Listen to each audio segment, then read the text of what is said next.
So I just launched straight into... Just launched straight into... Who is Nick Ward? I'm Nick Ward. I'm a screenwriter, and I've written about 5 films now, not bad.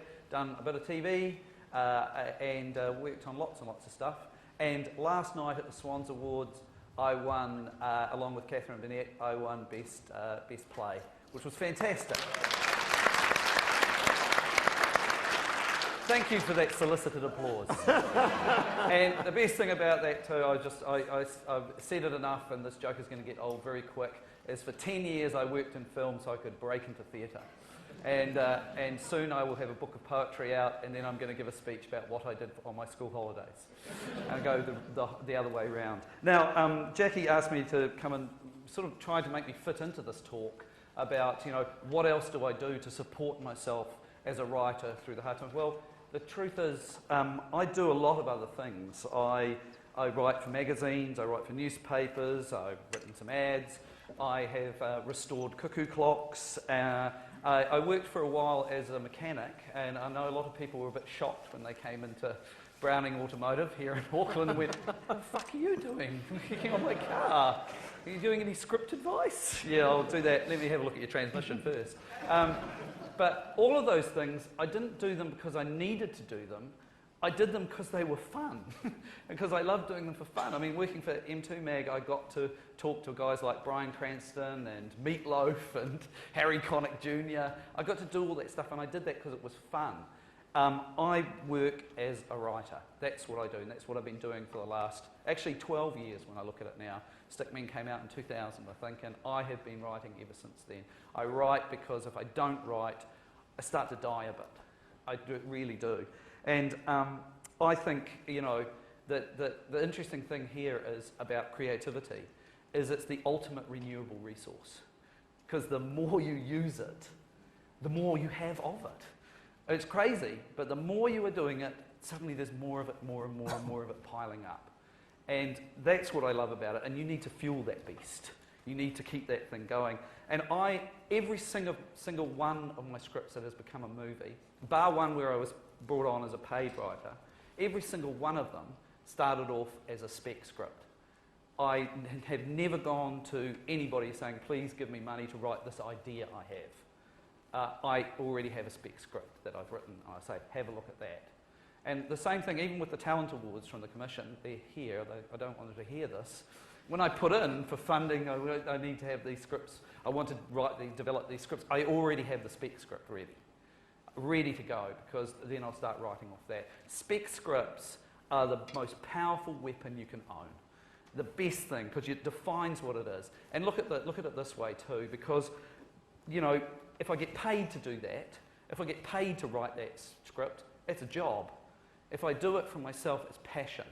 Now, there used to be a really great bakery in Otaki, and I used to stop there every time I drove through. I think it was called the Sunny Bakery, right? And there were these old fellas that worked there that made their own pies. And they fucking loved pies. These dudes were just all about the pies. This meat they put in them, the stuff they put in. And they talk to you about, oh yeah, this is some venison. We've got, Gary went out hunting and brought that in, so that's in the pie. They love those pies. And I would stop. I wake up in the middle of the night sometimes and miss those pies so much, it brings me to tears. And I'm not kidding. They were amazing, all right? And that's because they loved them, right? And there's a huge difference between those pies and the service station pies and the plastic wrapping with the holes in it, right? And think about that. If you're a writer, I want to be making the Sunny Bakery pies, right? And as a producer, that's producers, finances, the film commission, anybody who's at the other end, they want those pies as well. If you take them to service station pies, they don't want them. Nobody wants that. I want something that's made with love and made with passion. And that's what this thing is. And that's the thing I would say this here is, which would you rather be remembered for? The Wire or Jersey Shore? Jack and Jill or Magnolia? I want to be remembered for the sunny, Otaki sunny pies. And in my career, I don't think I've really made enough of those pies. I've made a few too many service station pies. And that's the thing I say here is I write because I love it and because I'm passionate about it and because nobody can stop me.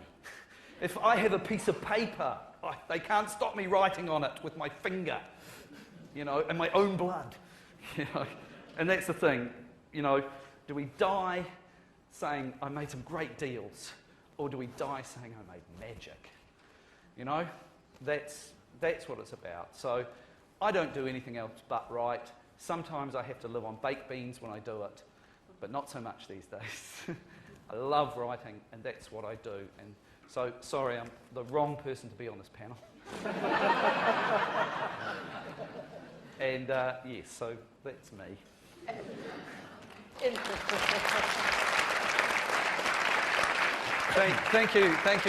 Thank you also for that unsolicited applause. And we're now going to let Timpson introduce himself. Afternoon, everyone. I want to thank the Symposium for inviting me along. I'm kind of regretting that I didn't get Nick to write my introduction, because it's obviously a rousing one. Mine's going to be very slightly schizophrenic, like my career, a big career in New Zealand is Dave Gibson. I've got multitude of very small careers happening, which is one of the foundations of how I've managed to exist in the industry, is by doing lots of many things and keeping a lot of pots boiling at one time. My background, when I first started off in the industry, is really down to one guy who's sitting up there, actually, Mr. Larry Parr. Gave me my first opportunity of working on a film called Queen City Rocker, one of our great mid-80s productions from Mirage Films. He gave me my first job as well. I don't actually know if I ever apologised, Larry, but I was the guy who parked the truck down on Fort Street outside the roller mills, and when the truck moved forward, the fire escape fell off the building and crashed across Fort Street and caused hundreds of thousands of dollars worth of damage, so I'm really sorry about that. I think I'm one of the few people in the industry that's actually got money off Larry. Oh, that's right. Yeah. I never cashed a cheque, I just framed it. It's into Papa now. It was the biggest rush of all time working on a film when I was very, very young. And it was crazy hours. It was, you know, brutally long days. There was some of the nights went for 22 hours. But, you know, just that camaraderie that we had really ignited this thing. I was a film fan from a very, very young age, but actually working and watching films, being creative was like, you know, I want to be involved in this industry without a doubt. I just don't know how I'm going to do it, because what I was doing on the film was just being yelled at by a lot of people. And I thought that's really what filmmaking was about, really being screamed at by other people, which really rolled into a lot of the early work I had. I used to work for Charlie Gray, who was a fantastic entrepreneur in the early days of Auckland. He opened the first great late night cafe here, and then opened a art house cinema called Charlie Gray's, and I used to work for him, and he just screamed at me every day, and I thought, yeah, that's what you do really. You just you get yelled at by people in the industry.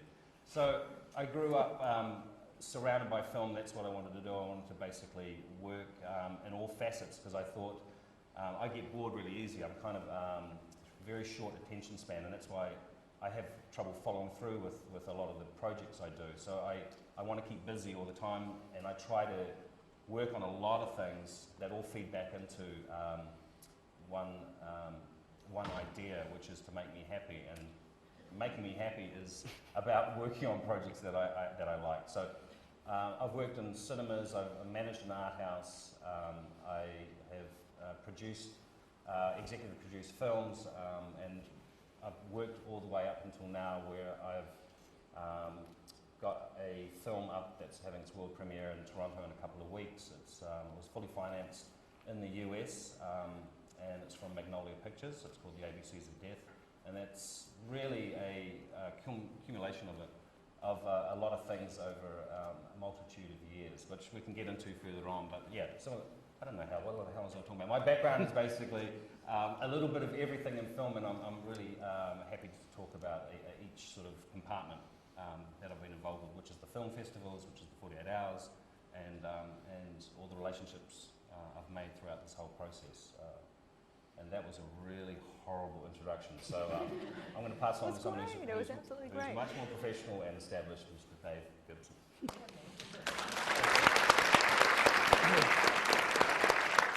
Hi, my name's Dave Gibson. I have a production company in Wellington called the Gibson Group. I'm going to flow on really nicely from these guys, because I'm going to talk a bit about diversification, which I think is what Ant has talked about.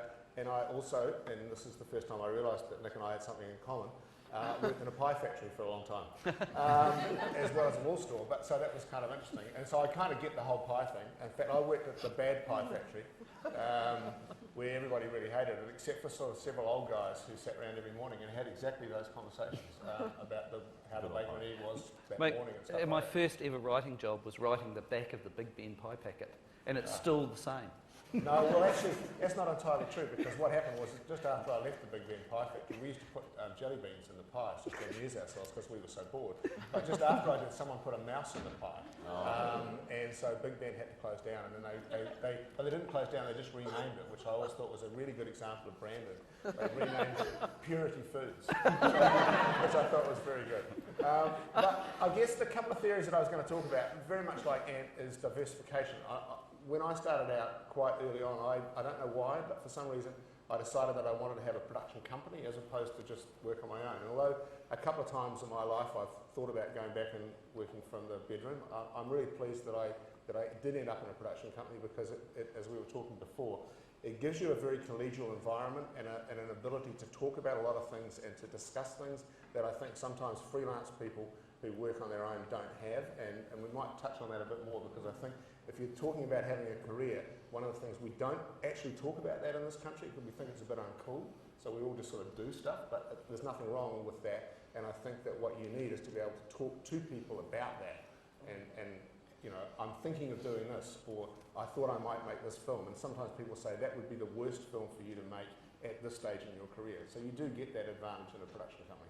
Having said that, if you're running a production company in New Zealand, I think you have to work in a diversity of genres, because it's very, very dangerous to do otherwise. I think South Pacific Pictures is a rare example of a company that largely works in one genre, but they do have the advantage of Shortland Street, you know, and from that point of view. So what we do is we work across genres, and I'm very open about that and very happy to do that. The other thing is we work really hard not to ever get too much money from one source, which sounds weird, because if you're tapping into an oil well, normally people will try to pull as much oil out of that as possible, and we will deliberately try not to do that. So we don't want to take a lot of money from New Zealand there. And a number of years ago we looked very hard at that, and we went, this is a dangerous model. It might, you know, it'll become more competitive, and B, you know, it could be it's at the whim of the government. So we work hard to increase the amount of money we get from offshore. We currently get 50% of our income from jobs offshore, from doing work offshore, and we want to continue to raise that up. So that's a sort of key. Those, I think, diversity of genre and diversity of income are important things when you're starting out in a country as small as this. I think the other thing that I wanted to talk about, which I think has been touched on in some other panels, is I don't believe any of us have the right to any money from the government, or any sort of, you know, they have no duty or obligation to give us money, and we should be honest about that. I think that why they give us money is for cultural reasons or for audience reasons. It's not necessarily to support us.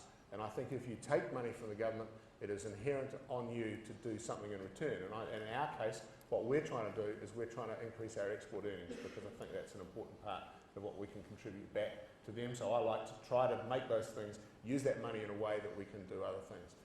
We've moved out a lot into a thing called visitor attraction and museum work, which we do around the world. And so that's, again, it is a big screen. Most of the screens we're working on are larger than, you know, most cinema screens in New Zealand. So we're doing a lot of very big screen work, but quite different sort of work. And it's an example of another theory I have, which is to fish in areas where there are bigger fish, which normally means going out a little bit deeper, but you'll find there aren't as many boats out there. And I do kind of believe in this. It's a bit of a simplistic simile, but I think it's a relatively useful one. So they're sort of my general kind of theories about how to create a career. I think I've got a few other theories, but I'll probably have my 5 minutes, and I think we'll flip on.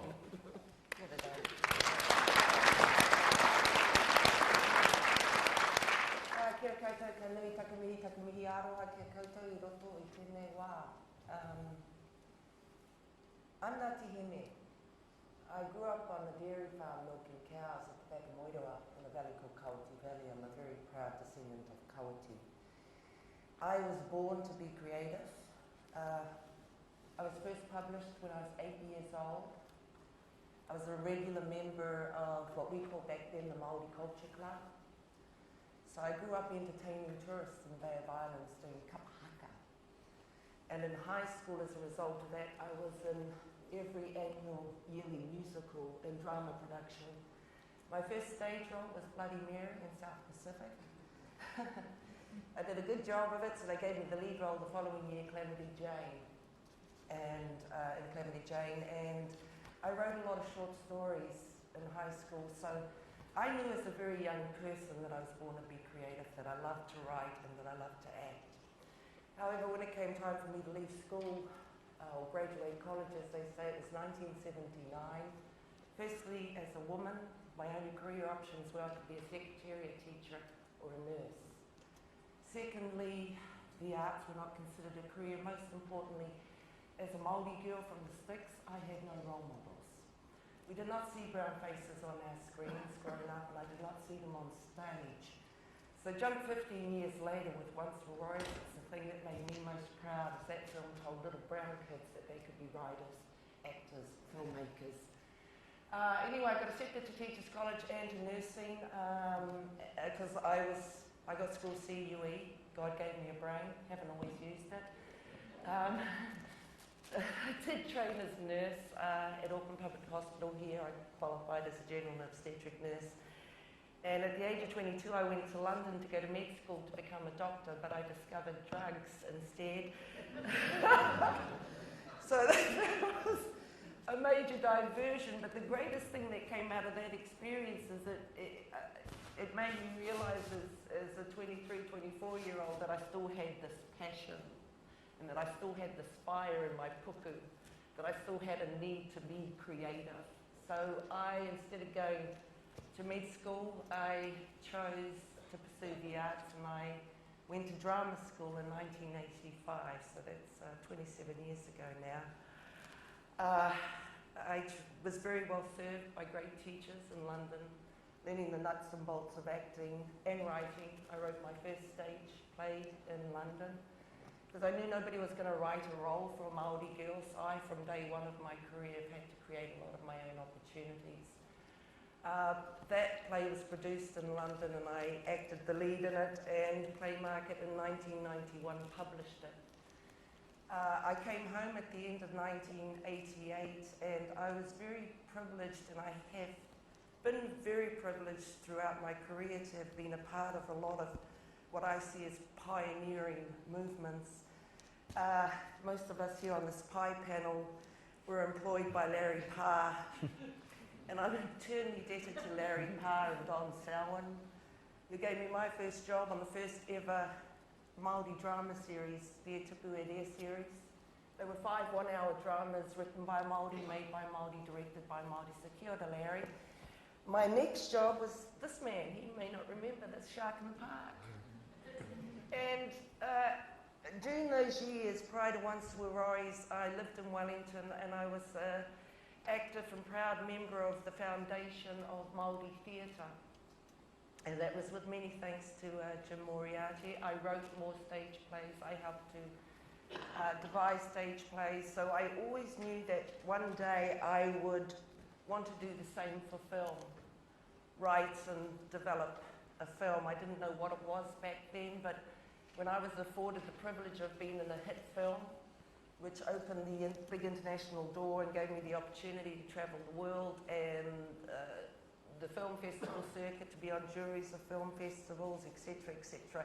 Instead of taking the crap script from Hollywood, mind you, I'll take that money now, take that money now, but I chose to travel the world with Lee to start to learn about filmmaking, and as an actor I continue to act, and when roles come along that a mature brown woman is right for. I was privileged that Rapa Nui was the first for Easter Island. I was in the first film ever to be made on Rotuma, which had no electricity, no running water.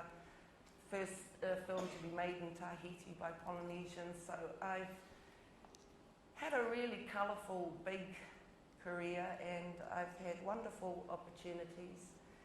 As most of you know, I've been based in LA for the last 10 years, not to pursue acting necessarily, Because you don't go to Hollywood as a mature brown woman for an acting career. You go there when you're 18 years old and preferably white. But I've been there to learn filmmaking, learn the craft of filmmaking, and it is awesome in that regard because it is the capital. Because I have in development what hopefully will be a pre-colonial feature film based on the first historical novel to be written by a Māori called Behind the Tattooed Face, and that is right now my mission in life, is to get this film made. And I'm a proud Kiwi. Kia ora. And I don't have a pie story, sorry.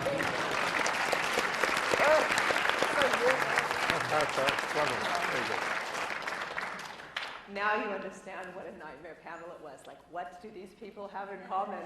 Pies and Larry Pa.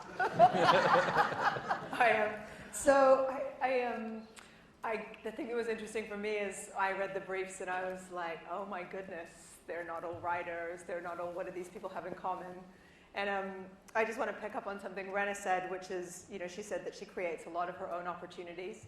And from talking to the four of them, like that's the one thing I really feel that they universally share. And we spoke a bit about the fact that that's somehow through diversity and somewhat through actually working internationally.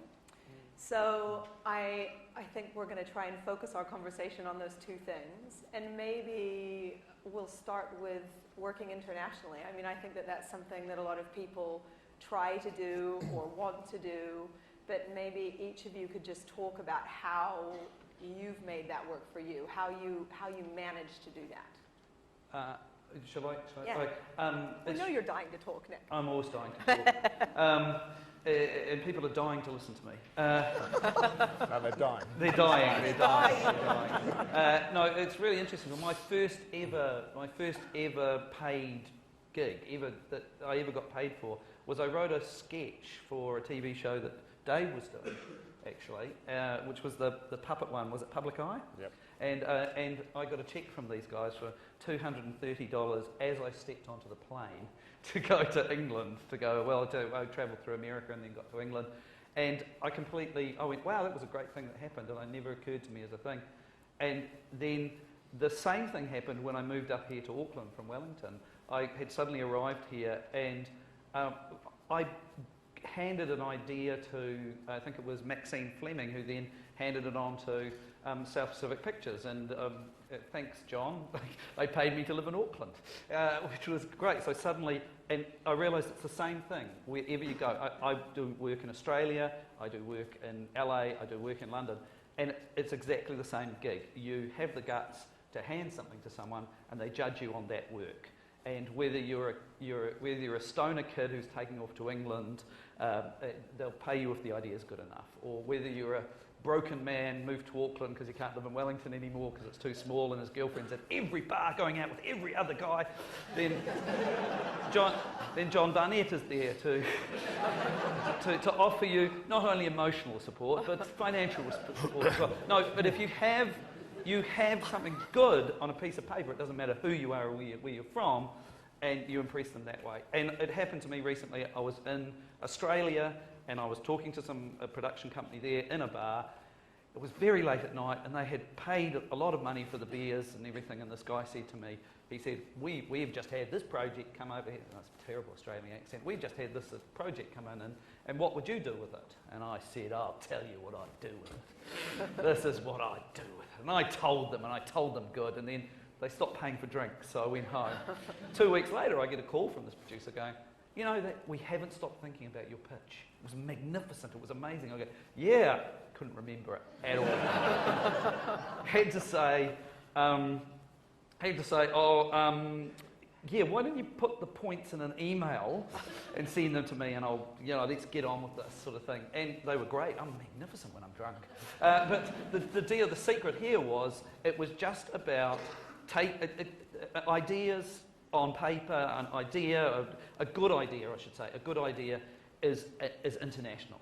But are you forging those connections yourself, or have you got an agent? How are you facilitating those relationships? I have an agent here in New Zealand who represents me around the world, but then there's a certain amount of bravery, because I'm still not, if I walk into if I go somewhere in LA or I go somewhere, you know, in England, I'm some guy. It doesn't matter, you know. I might be, you know, I might have had a bit of a career here in New Zealand. I'm still an unknown quantity, you know. I still have to, you know, walk in there and say, you know, hey, and sell it. You know, you have to sell yourself. You know, yeah, you have to sell your work. And drinking's working. Drinking's really working for me. God help me, it's working for me. No, but Nick, you should work a lot more in Asia. I should work a lot more in Because Asia. drinking's big. Yeah, there no, too. that's the same. I've been to Korea, I've got to all these places, and you take something, and your currency is, you know, that sort of idea. But in terms of, you know, having someone sell you overseas, really interesting. James Cunningham sitting over there. I did a lovely little film with him called Das Tub. If any of you guys have seen it, check it out on YouTube. It's a great movie where I get a submarine shoved up my ass. I'll spoil at the end, but it's a fun little short film, and it's done really well for us. You know, it won Best Short Film at the Aspen Film Festival. It's got a real standing for it. The head of BBC Drama saw this for some reason and gave me a ring. You know, it doesn't matter. Your currency is this idea. You know, your currency is good ideas. I'm going on, aren't I? But, you know, that's what it is. And how about you, Ant? Tell us about working internationally. How did you manage to do that? What made you want to do it? I'm quite a social person, and I More think, drinking. Yeah, no, not necessarily to the level Nick does, but I found that if I wanted to, you know, I guess we come back to this equation of talent and confidence, and my talent's down here and my confidence is up here, and that's been a big part of able to walk into rooms with people that I don't really know and sell them on ideas that I really love. And I think if you get people excited, I mean, it's such a cliche these days, it's that whole thing about passion, but it's like if you are excited by something and you believe in it and you're very honest, I think it goes a long way. So what I've had the luxury of being involved with film festivals, which means you travel a lot, which means you meet a lot of people. And what happens after you hang around in the industry a long time, all these people that you've made relationships with 10 to 15 years ago are suddenly in positions way above the level that you first met them at, and they're able to open doors very, very quickly. And if you haven't pissed any people off, because it's a huge, huge industry, but it's actually a very, very small industry in terms of the people that you're going to run into in whatever path and direction you want to take. So I've been very lucky to focus on what I think I know really well, and people seem to trust that internationally as well. So I've just followed through with a lot of those things and haven't annoyed anyone or pushed myself too much on anyone, and come up with ideas. The way that this project with Magnolia came up was really a one-paragraph idea that I just sent through, and it got to the right guy who's able to make a decision like that with one email reply. Yes, let's do it, and that's all it took. And to get to that level, though, I had to meet the guy in several countries over a period of a few years, and I think you can never underestimate the power of. You can write 10,000 emails to someone, but you can spend 10 minutes in a really open, honest conversation in the same physical space, and it'll obliterate whatever those previous emails have, what has been discussed, because nothing beats looking someone in the eye and talking about where you are with whatever you're doing, and just being very honest with the person. It just speaks volumes. We have in our company probably 6 or 7 people that are regularly travelling. We've got 2 people in China at the moment. We've just had people in Bahrain. There's only one way to do it. It's to travel. It is a requirement, and I don't think you can't consider international work if you don't like aeroplanes or you don't like going to other places. I think the other thing is you've got to work really hard on the relationships. I completely concur with that. We've just picked up a large sum of money from Korea for the next film that we're doing, and it's entirely from relationship building that has paid off. And a lot of those industries work, because they're less government oriented, and a lot of places where there's a lot of private money, we tend to forget that because we're so used to sort of filling in an application form that's got to be in on the 15th of the month for a panel of people to send out for assessment to make a decision. It's not how the rest of the world works in a lot of cases. We went to lunch with the second biggest distributor in Korea, and we drank a lot of alcohol and we had a lot of conversation. And the guys that I was with clearly had a good relationship, and I felt that I had by the end of the lunch. And a week later we had the money, and it was all about my relationship with the Korean producer and his relationship with the distributor, and the fact that we all seemed to get on, and they were interested in doing the project. To be honest, the project's important, but I think that the relationship is more important in this particular case. And that's something that we struggle with a lot, that we don't understand in a lot of international work, is that a lot of people are in the business for a long time, and they can cope with the odd failure of something that doesn't work. They're just more interested in working with people that over a period of time things will work for them. And I think that we need, I was lucky because I started in the business when we couldn't get work from TVNZ, independent producers. We used to go to MIP to sell to TVNZ because we couldn't get in the door at Avalon. And that's how insane it was. So I know, even to sell in New Zealand, I used to go to Cannes. So that kind of travel thing and that relationship thing is I think just the critical thing. And the problem is that we have to be honest about it and say not everybody is psychologically suited to it.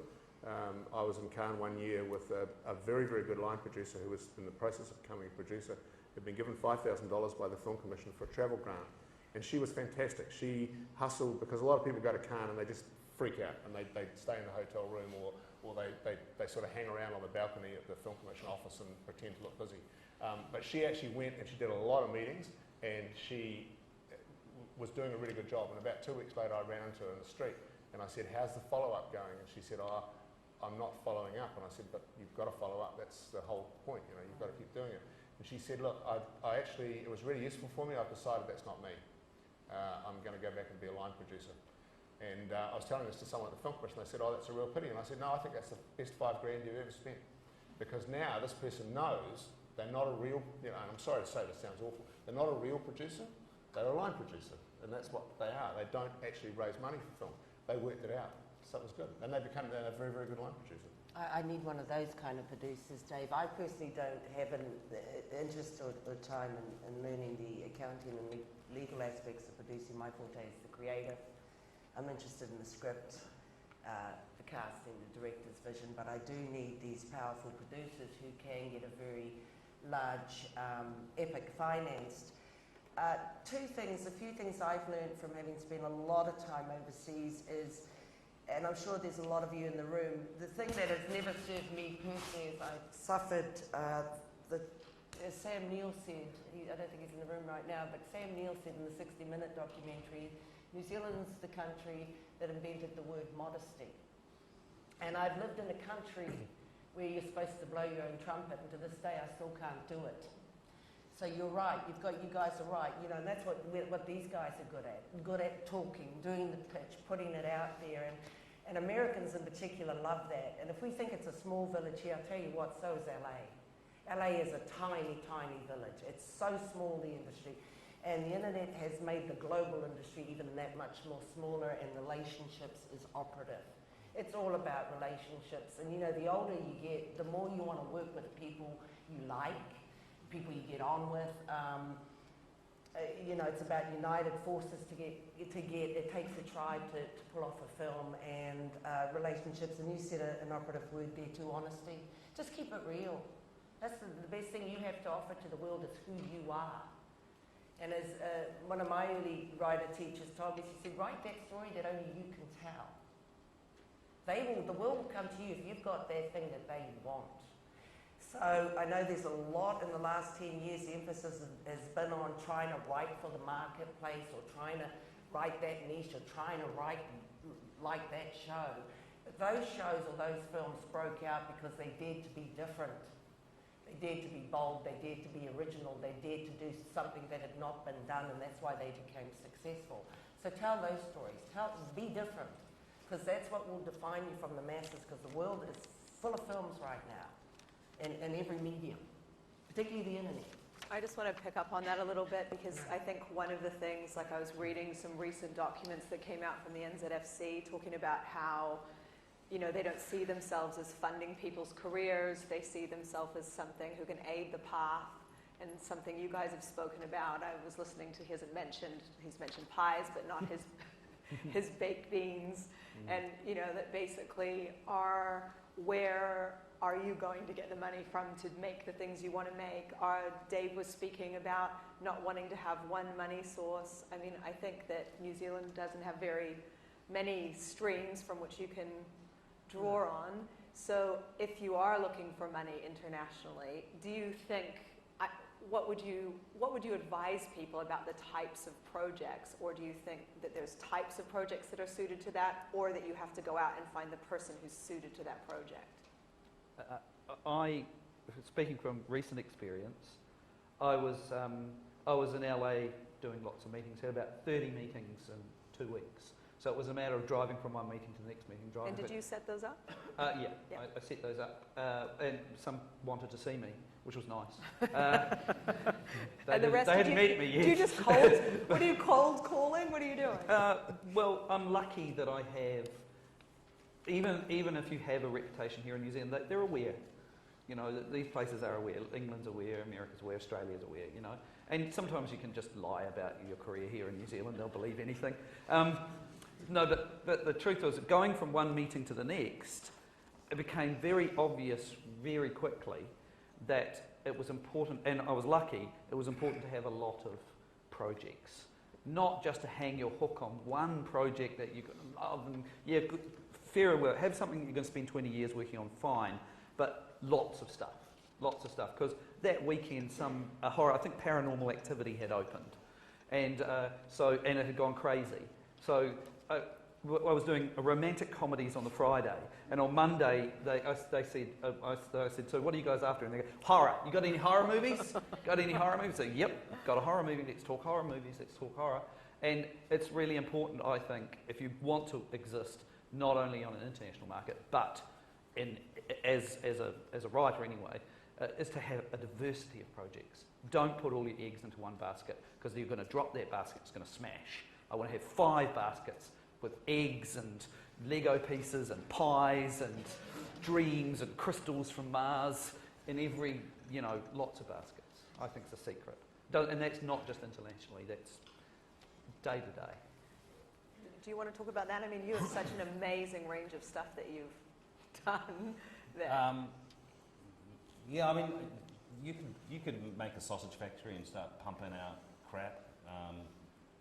It's going to just form the clutter. You're probably not going to get much return on investment for anything, but you can probably eke out an existence doing that. But why? It seems kind of pointless to spend all your time and energy on just mediocrity. So why not just focus? And if the reality comes back, you can't make a living doing it, well, go flip burgers or something else. I mean, you have to make that decision somewhere along the line. I mean, I made a decision that I'm not going to be a great director because I saw my films that I was making, and I was like, I could just continue making this, and for the ego, like, I just want to be the guy in control and everything. But I so love now organising things where I just hire someone who's so much better than I can and say, can you do this? Well, I ask for free most of the time, but sometimes we actually pay people. So, and then that's just, to me, is a way to get around your limitations and the person that you are. So I've just always... With your film that's just going to screen at Toronto, did you, I understand that that's a project you really loved, did you go out and find somebody who was sort of specifically right for that project? Or, who's going to... Yeah, I mean, it was one of those crazy epiphany ideas. I was sleep deprived with young children, and I was reading them my ABC books that I kept as a kid. They were called the Ant and Bee series. They were great books, and so I had the original ones, and it was just all this sort of emotion about being a dad and everything. And then, in my nature that I am, I completely perverted that idea and thought, oh, it's so beautiful here. What about a movie about the catalogue's death using the alphabet, and I'll use all of these relationships I've got with directors that I've met through the film festival circuit that are just on the cusp or have made a breakout genre film, and let's get all together and make it like a party movie. We'll get everyone to contribute, and it'll be called the ABCs of Death. And I went straight out, put the kids down and sleep, and wrote it up, and that was what I sent through, and that was the thing that got the answer back straight away. So, I mean, it was just, I mean, that just seems like one of those freaky stories that doesn't help anybody at all, but... All right, moving on. Yeah, moving on. I think it's No, I think it does actually, because I Yeah. think that when you first asked that question, I thought, well, I'm not going to be able to answer that question because I don't think anyone can. Which is, what are the films that work? And if someone comes to you, I find it hard to answer that. But what you've reminded me is I think there's a huge difference between what's a really good idea and sometimes what people talk about here constantly, which is the script.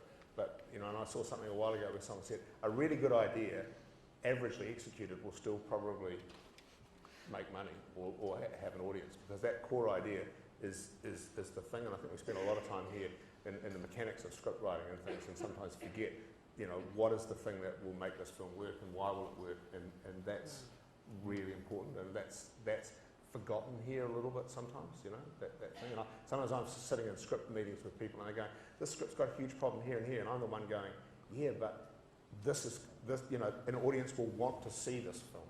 And that's just the first question, will someone want to pay money to go and see this film? And I mean, having said that, and all the confidence you have in pre-production vanishes by the time you get closer to release, of course, because, we've got a film coming out in, 6 or 7 weeks, and I'm already starting to get nervous, but you've got to go back to that confidence you had at the start and go, yeah, I think this will work. because that will carry you through. That's what will keep you alive during the process. Yeah. There are no, one of my theories is there are no pessimistic producers. Producers are by nature optimistic.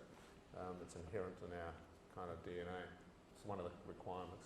Taste and optimism are vaguely important.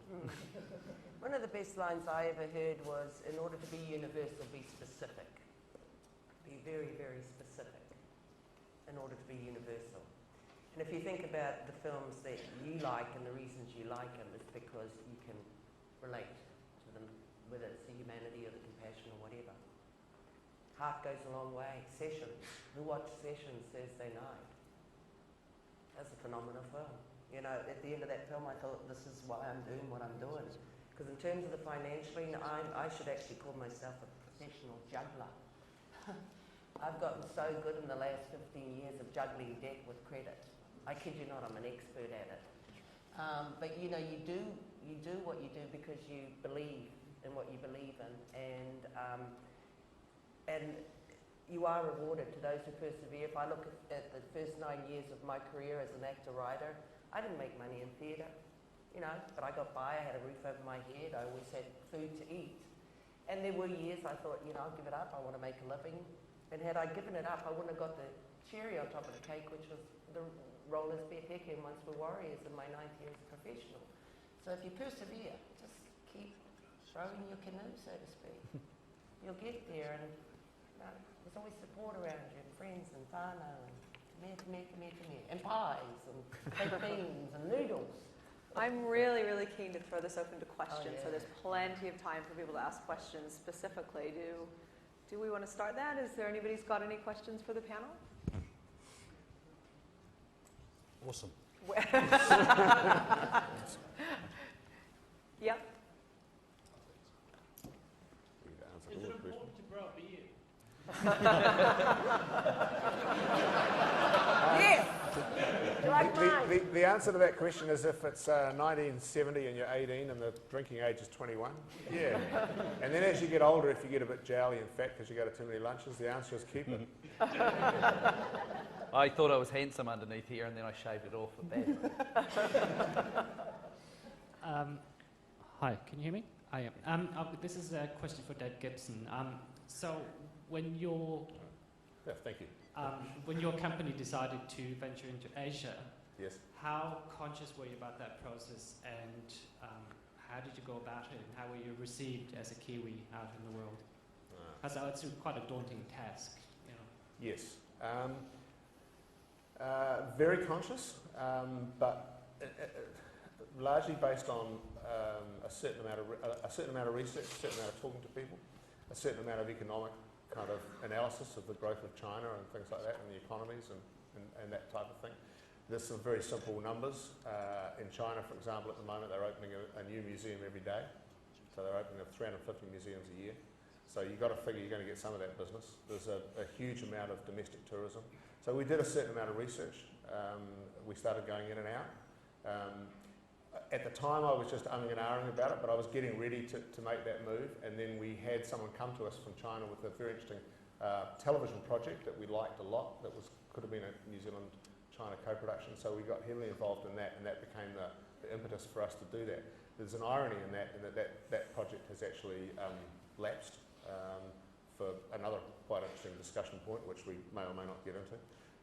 But in that time, we'd started to go in and out. But to be honest, we were probably a little bit not as well focused as we could be. So now we've really retargeted, and we've worked out the particular areas where we think we can get money, and what are the short-term goals and what are the longer-term goals. So for example, in the short, because it's quite difficult to extract money out of China, to actually physically money to leave the country. So in the short term, we've been doing quite a lot of marketing materials for New Zealand companies. So we're doing, we've done a wine series all about New Zealand wine for Chinese television in Mandarin. We're currently doing something about Chinese students coming to New Zealand, so an educational thing for Chinese television. So we're doing a lot of branded content work in China, and that's opening up a lot of other doors for us. We absolutely know that we can do films there in terms of money, like we've got access to studios and the money. We're struggling to find the scripts and the stories, and that's quite an interesting conversation, because script writing in China is not at the kind of, in many cases, it's not as deep as in Western sort of areas. So there are a number of good script writers, and then underneath that there's some other issues, and that's largely why our television project fell apart, because it took us 2 years and we couldn't even get 2 episodes written, and it was a 40-episode drama. So we knew that I figured out I'd be dead by the time we got all the scripts done, let alone shot it, you know.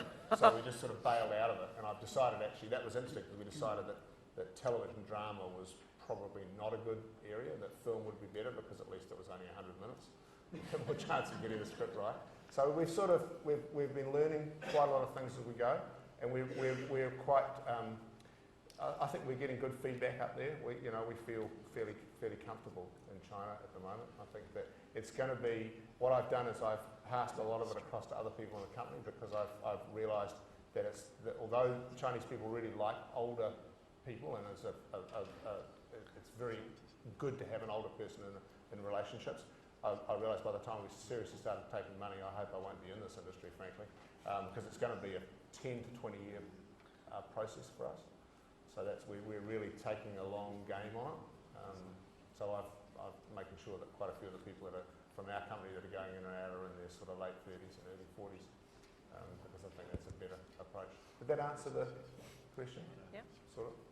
There's a lot more depth to you can't do China in a minute. Sorry. Other questions? Just down here. Hang on a second, we'll just wait for the mic to... Hello. Can you offer some advice for people who are coming into the industry fairly new, and you're out there developing relationships, which I hear is quite important, and you're pitching your ideas to people? Can you offer advice on how those people can protect their ideas? I've noticed this over the years, because for some reason people think it's a good idea to pitch me ideas, which they should never do, because I will nick them and pass them off my own. I've noticed something really interesting. There is a direct correlation between how bad an idea is and how desperately someone wants to protect it. I've got a great idea, but you're going to steal it. It's about sharers. What? No, the simple way to protect your ideas is to join the Writers Guild. End of story.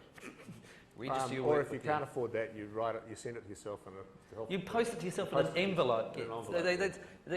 See, that producer is telling you that. Yeah. That won't work. I actually agree with Nick. The number of people that come to see us that want us to, we're pretty much at a case we won't sign NDAs, because if a person wants us to sign an NDA, it probably means they're mad. They're actually probably certifiably crazy. And that's my experience from 35 years in the business, I mean, really the answer is, look around, work out who you think you trust, talk to other people. If they're reputable networks or reputable producers, then, that should be. And if you don't trust them, why are you talking to them, So do your background, do your homework. Have a spec script. It's a really powerful piece of document, it is, you've decided what you want it to be already, you know. No one can take that away from you.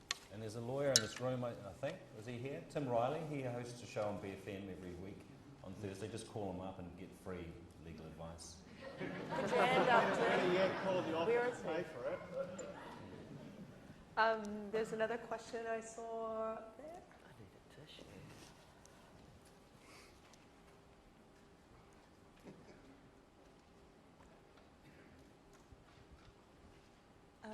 Hi, I just had a sort of a practical question. The point came up earlier about acting or breaking into acting being very much a young person's game the vast majority of the time. I was wondering if that's true of, say, writing, producing, and the like. Is it possible, I mean, if you have a good idea, is anybody going to care that you're 30, 40, 50 and not 18? No. No. It's No, words on because the you're page. behind the camera, honey.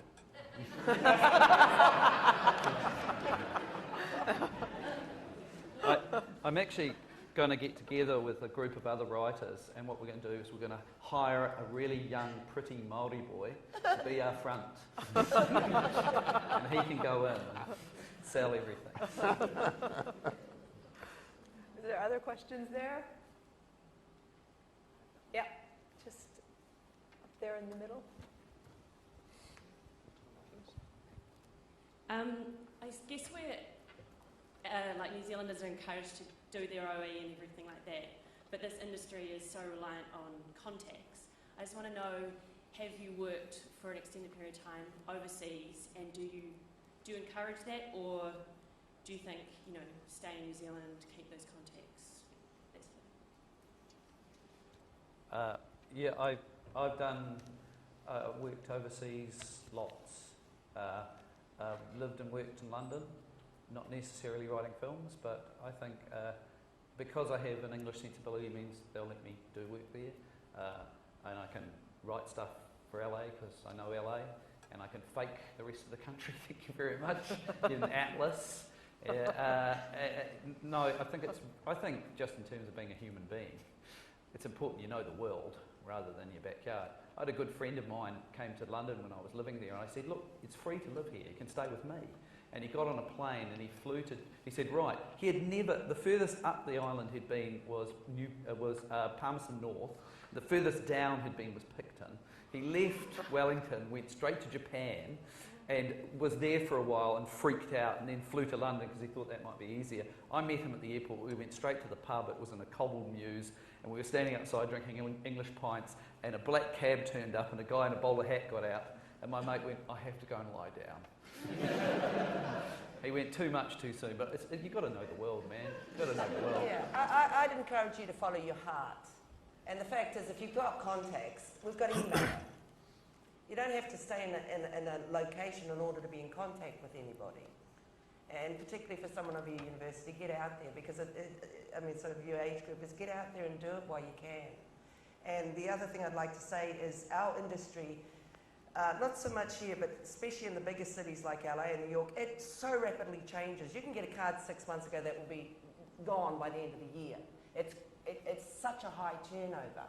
So yesterday's contacts will be gone tomorrow, or they've moved on, or they're in a different production company. You've got to follow your heart. If you feel like going overseas, go overseas. Because it's so easy to be global now. I did that and followed my heart in the cheesiest sense. I had a fax relationship with Richard Linklater's assistant, and went over while he was away shooting Before Sunrise and worked out of his office for a year. So that was a good way to actually use love and work in the best possible sense. And it's yeah. And I had a great one. I was talking to these guys in LA. It was at one of the Revolution Studios had many different. There was Ice Cubes thing in there. I had a really good thing going on with a guy over there. And then one day he emailed me his CV. Well, he, as you said, it's such a big, fast turnover. Now you think I'm going to give you a job? Yeah. I reckon there's time for one more question. Is there one more question? Is there?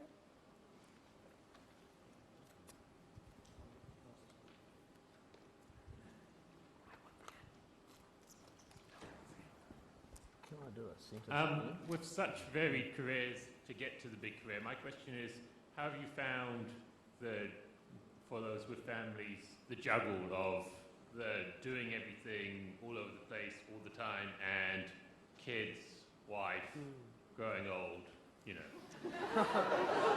You need a beard. And just staying awake, really. I gave a talk in Perth about, I don't know, 10 or 15 years ago to a bunch of people, and someone stood up in the thing and said, it's all very well for you to say that, but we live in Perth and it's a really long way from anywhere, and you know, we're in a really difficult time zone. And I must have obviously been suffering from some time zone deprivation myself, because I just said, get a fucking alarm clock. And then I felt really bad afterwards, and then a huge number of people from the West Australian film industry came up to me and said, God, thank you so much for that. You know, that is just so helpful, because we need to get a, you know, just fucking harden up, you know. And I wanted to do a small speech at the end which said, the issue that faces this industry is that not enough of us are out and about, and not enough of us are travelling, and not enough of us are bringing other ideas or co-productions or money or partners for this to be the vibrant and successful industry that it should be. We are too inward looking, and we are too worried about, and I'm not being an arsehole to you, but we are too worried about getting home in time for tea. You know, and we do. We need to harden up, we need to get out and about a bit more. I get that a lot from when you talk to writers, and they say, I want to write, but you know, I have a kid and I've got my day job at working at the pie factory. But you know, how can I find the time? I said, well, write a page every night. In 100 days, you'll have a script. Yeah, you make it work. If I look at the mountain, I get overwhelmed. So I don't do that anymore. I just pebble by pebble. I just ignore my children. I said to... Wish we all could. I told Ruth Harley that I reckoned that I could do, if she wanted me to, and she was prepared to actually use it, that I could prepare a psychological evaluation of the potential of producers. And I didn't think that it would be that hard. So I suspect it's probably the same for a lot of these jobs. You know. Now, just to wind up, in one sentence, you get one sentence to give these people any piece of advice you want. I'm talked out. Well, yours was travel more. Yeah. I'd say, you know, if you're passionate about this, nothing will stop you. No border, no nothing. Yeah. Don't hang around negative people too much. Use them in just little small doses. Yeah. You get one shot at life, so give it your best shot. Make it count. If you can't fight, wear a big hat. And eat a meat pie. Make the pie you want to make. I also want to thank James McGee, who sponsored this session through Apex General, and there was also sponsorship from Active. So it's great that they're sponsoring this so that everybody can be together, and I want everybody to say thank you to our great panelists.